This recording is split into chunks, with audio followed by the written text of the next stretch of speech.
Good morning students. I welcome you all to your literature class, and in today's video I'll be informing you something. Children, in the previous videos you would have seen lesson number 4 as the other side. Isn't it? See, this is my book, and in my book I have the lesson number 4, unit 4. I think you can see the other side, because of which I have taught you this lesson. But later on I came to know that you have lesson number 4 as a new leaf. A new name. So dear students, please kindly ignore the videos of the lesson which I have taught you according to my book.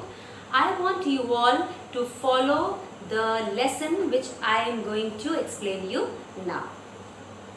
So I'll be beginning with unit 4, means lesson number 4, a new name. Children, a new name is written by Linda Sui Park. This lesson, a new name. What strikes in your mind when you hear this title, a new name? You will automatically think that really something is related to name. And in this lesson, definitely you are going to see that something goes wrong in the lesson, how the people are forced to take the different names, the other names other than their real names. If I ask you to have another name, what you will feel? I am sure you won't feel good. You are adapted to it. You are, you can say, you are habitual of listening your name. If I will give you some different name, it will take time for you. Rather, you won't accept it. But still, if it is compulsory, then also it will take time for you to carry out, or you can take that name, accept that name. Am I right? So, this is what the story contains. Linda Sui Park is a Korean American writer who has authored several novels and pictures, books for young adults and children. Children, as this story is mainly for children, and so Linda Sui has also written many books for small children and many books also and stories also for adults as well as children. So, and she has got many awards also because of her writing. So, here in the lesson it explains that the girl of whom we are going to talk about in the lesson, her name is Kim Sun Hee. This name is a Korean name because that girl is Korean girl. She belongs to Korea. And in the beginning of the lesson, it explains you this story. This is the story of 10-year-old girl. She is hardly 10-year-old. And her brother Kim Tae-yul. This is the name of the brother, and the girl's name is Kim Sun-ye. It is the year 1940. This story is of 1940 when the World War II was there. And Japanese have taken over the Korea. Means Korea is in the under, or you can say is now in Japanese rule. Now the Korean people have to follow the rule of Japanese. And here what happens, it is not that only rules they have to follow. The people of Korea have to take the rules of the Japan, but they also have to take the names. Korean names and Japanese names, they are different, children. In this chapter you are going to learn these. And they were forced to take the names. They were forced to follow the culture. They were forced to speak the language. Instead of Korean language, they were forced to speak Japanese.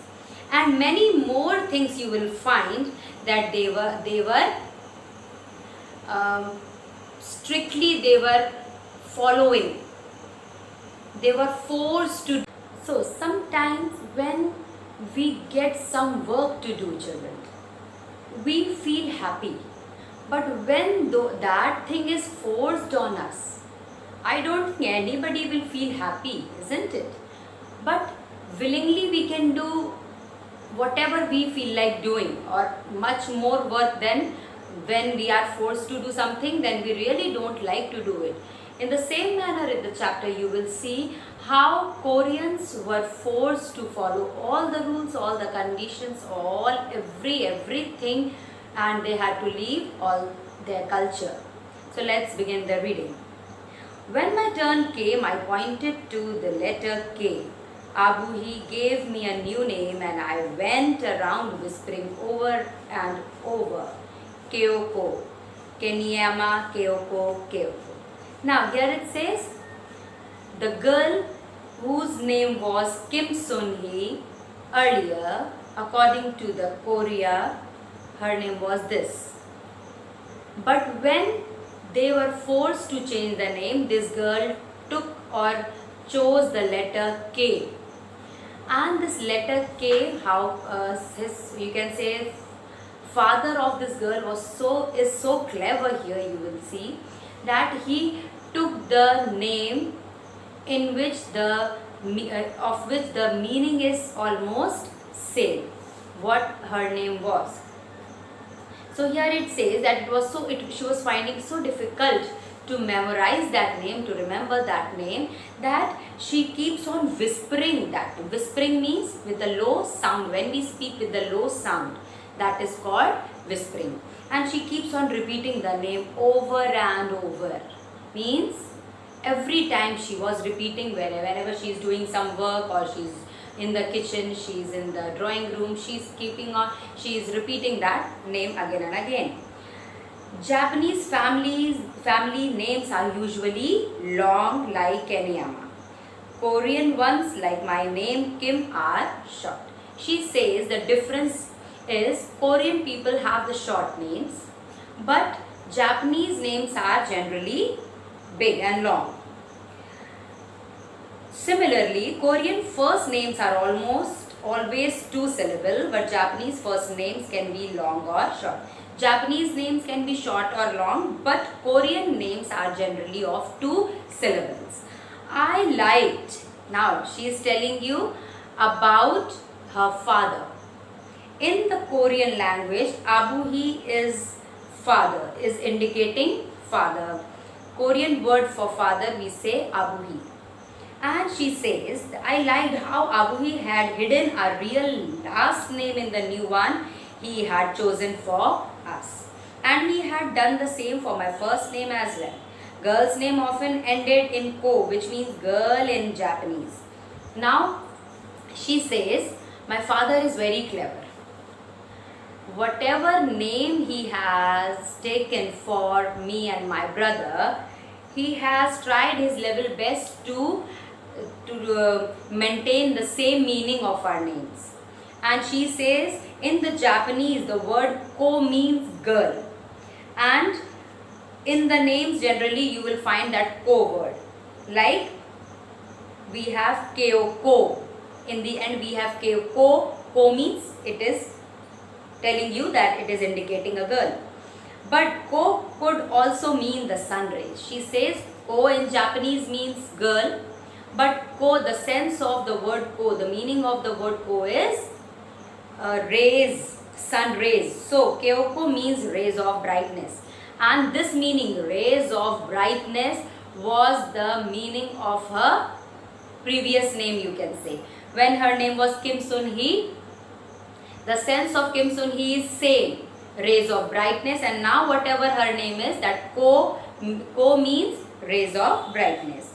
And so she says that the same as my real name, and yet while I could accept Keniyama Keoko as a name, I could not think of it as my name.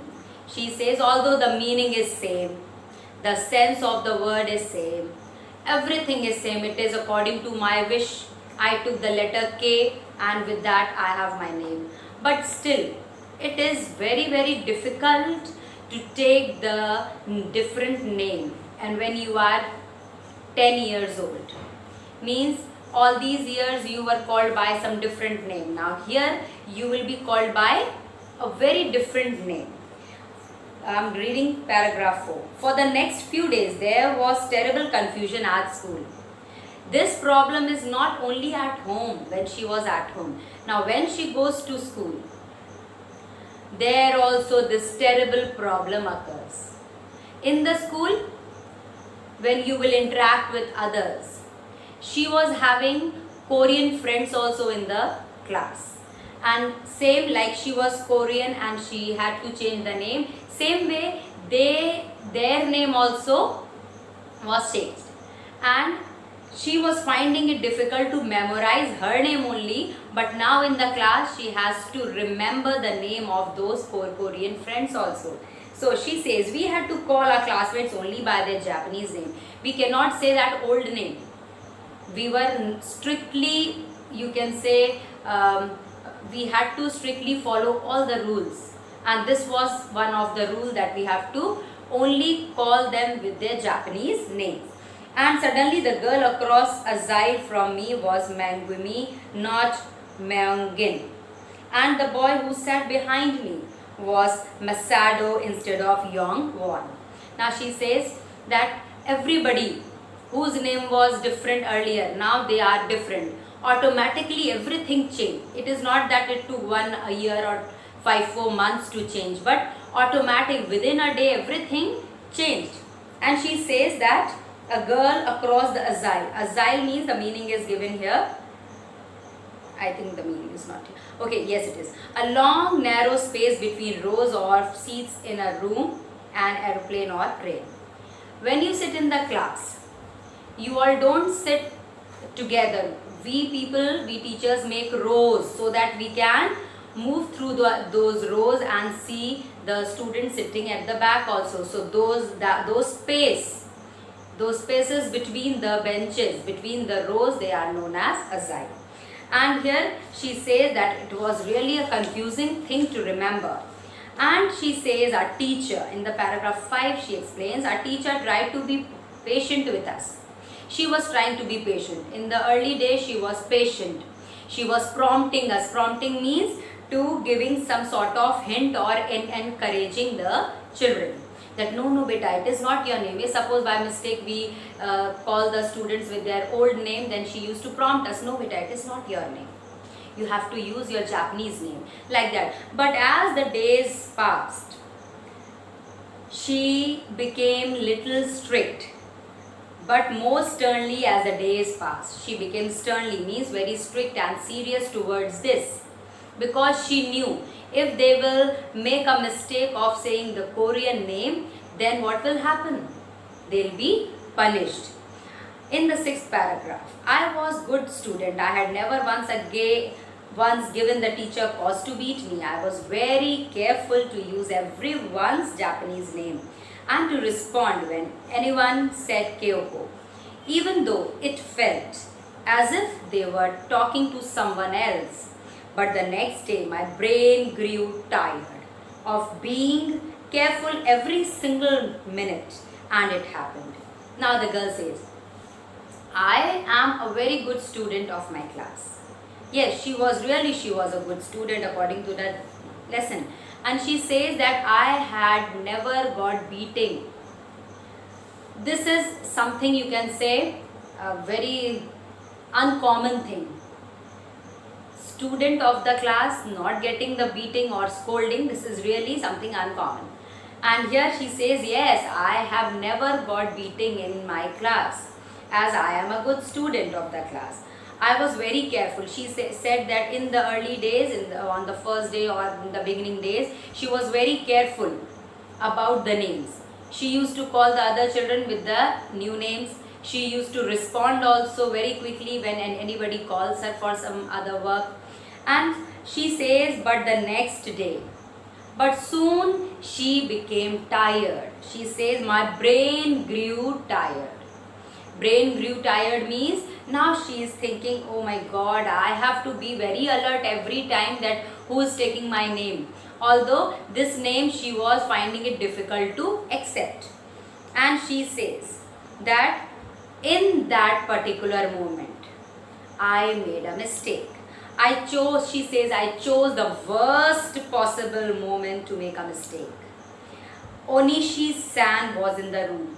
Onishi is the name of a army officer in the lesson, children, and San is the word used with the respectful, in the respectful way, you can say.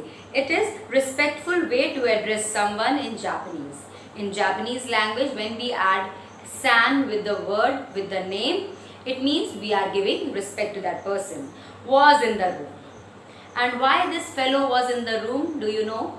He was in the room to, you can say, to be confirmed that everybody is following the rules of the empire, means of the Japanese. Whatever rules are set for Korean people are following it, Korean students are following it or not. So for that purpose he was appointed and he was there in the room. And the girl says, I took that worst moment to commit a mistake.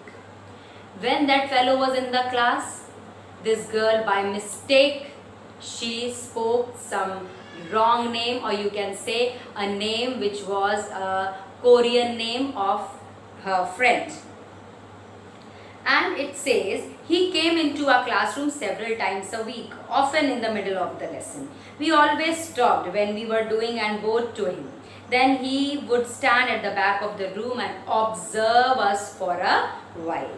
I could tell he made the teacher nervous. I tried specially hard to give the right answers when he was around. The girl says that it was its habit, this fellow's habit, to come and stand in the room, stand in the class at the back and to observe the children. And every time when he used to come, they used to get up and bow, means they used to give respect to that fellow. And she says it is not that us only who were feeling awkward in his presence, but it was the teacher also who was finding it very different and not good, you can say. And here it says that why am I thinking all this? Why I have done a mistake in his presence. And in the lines you will see what punishment she got because of this mistake. In para 9. That day I knew he was in room. I knew I had to be extra careful not to make a mistake. And somehow I did the very thing I was trying so hard not to do. I said Menguin instead of Megumi. She was thinking that I will not commit a mistake, especially in his presence. But you know, although she explains in the previous line that her mind got tired of remembering these things and keeping all these things in mind. And she made a mistake when exactly that fellow was there. Onishi-san heard me. And Onishi-san, his character is defined here in the book, that he was a sort of person, he never used to indicate the things by the words. He used to make actions or some sort of sound from the throat and neck so that he could express that I mean this, or I'm trying to convey this to someone. And when she made a mistake, this fellow made a very funny sound in his throat, like ah. Then he looked at the teacher and made an abrupt motion with his stick. Abrupt motion means some sort of action he made. Abrupt is, the meaning is a sudden and unexpected motion with it. With the stick, it shows, and the sense of that action was, the meaning of that action was to call that girl from the place and give beating to the girl. The teacher glanced at him quickly and then at me. Kyoko, to the front, she said. Now here it says that teacher understood what that fellow was trying to convey. She understood that now it is the time to call Kyoko here and to give some sort of punishment. So, till here, my dear children, I think I have made you all clear what the chapter contains. I want you all to revise this till here so that when further we will read and understand it, you can understand the story nicely. Thank you and have a nice day.